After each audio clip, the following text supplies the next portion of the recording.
Nothing changes when nothing changes. So I geek out about a lot of stuff, but I particularly geek out about this phrase that I use at my center with kids of all ages, all the time. And that is the nothing changes when nothing changes.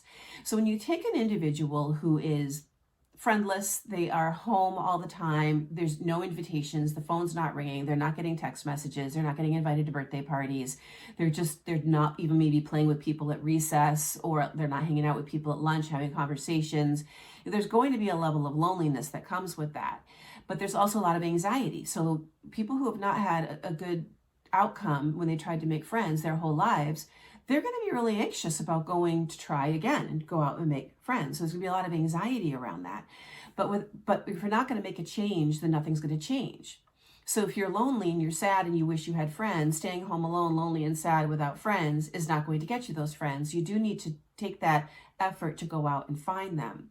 So when you come to a social skills program like ours, we do our best to make it as comfortable as possible. And you're certainly getting support in terms of how to help interact with those people. And you might even find your people, because sometimes it's just a matter of you're not finding your people. They're not in your school or at work or in your community or in your neighborhood. And you just need to find people who like what you like. And sometimes that can be a hard thing if you have few interests or very super unique interests. That can be difficult to do, but it's worth a shot to see if maybe you just kind of hang out with other people and see if you can connect, and we would certainly help you to do that.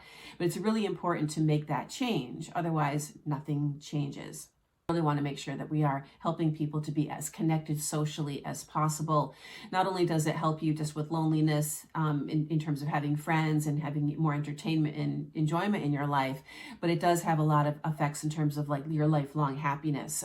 There is a study that was done, or actually it's still going on, where it's a multi-decade study, which I will link below, about the single predictor of happiness are the quality of the social relationships that people have. So it's something that really does need to be addressed. And even in addition to that, with the epidemic of loneliness that's in our country today, which is another link. I'll put the link below, and I have a video that I can also link where we talk about the epidemic of loneliness and really the impact that has on people. So it is super, super important.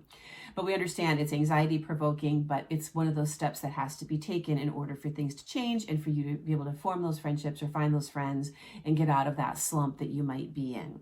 So I hope you found this video useful. If you did, please hit the like button, hit subscribe. We're going to be doing a lot more videos on how to help children, teens, and young adults be more social, and leave a comment. I would absolutely love to hear from you.